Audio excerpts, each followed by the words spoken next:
আমার খবর।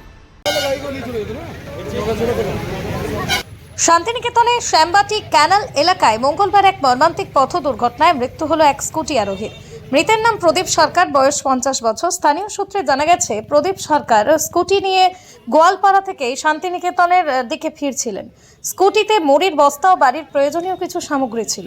একই দিকে একটি লরি যাচ্ছিল। প্রাথমিক অনুমান, নিয়ন্ত্রণ হারিয়ে গাড়ির ধাক্কা পিষ্ট হয়। ঘটনাস্থলে গুরুতর জখম হন। ঘটনাস্থলেই মৃত্যু হয় প্রদীপবাবু। দুর্ঘটনার পর এলাকায় চাঞ্চল্য ছড়িয়ে পড়ে। খবর পেয়ে দ্রুত ঘটনাস্থলে পৌঁছয় শান্তিনিকেতন থানার পুলিশ। মৃতদেহ উদ্ধার করে বোলপুর মহকুমা হাসপাতালে পাঠান। দুর্ঘটনার পর লরির চালক গাড়ি ফেলে পালিয়ে যায় বলে অভিযোগ। পুলিশ লরিটি আটক করেছে এবং চালকের খোঁজে তল্লাশি শুরু করেছে। দুর্ঘটনার সঠিক কারণ জানতে তদন্ত চলছে।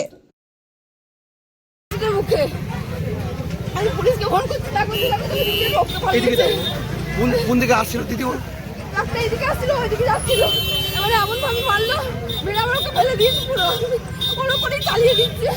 দ্রুত গতিতে আসছিল। হ্যাঁ গাড়িটা কি দ্রুত গতিতে আসছিল? হ্যাঁ, খুব স্পিড আসছিল, প্রচন্ড স্পিড আসছিল। কি দেখলেন সেই মুহূর্তে? ওকে ফেলে দিয়েছে। ওকে ধরো করতেই থামাও পেছনে নাও করতে তারপর দেখছি বলে পালিয়েছে। আর একজন লোককে ধরেছে, বলছে তুমি তো খালাসি। ওকে ধরেছি, তারপর তো আমি ঘাড়ে ওকে ছেড়ো না, তুমি এখানে ঢোকালাম প্রথমে। ওখানে আমি তারপর পুলিশে ফোন করছি।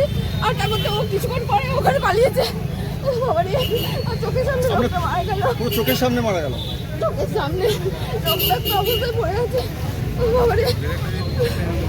বোলপুরের ভুবনডাঙ্গায় নজরুল পথের পাশে তৈরি হচ্ছে অভিপ্সা অ্যাপার্টমেন্ট।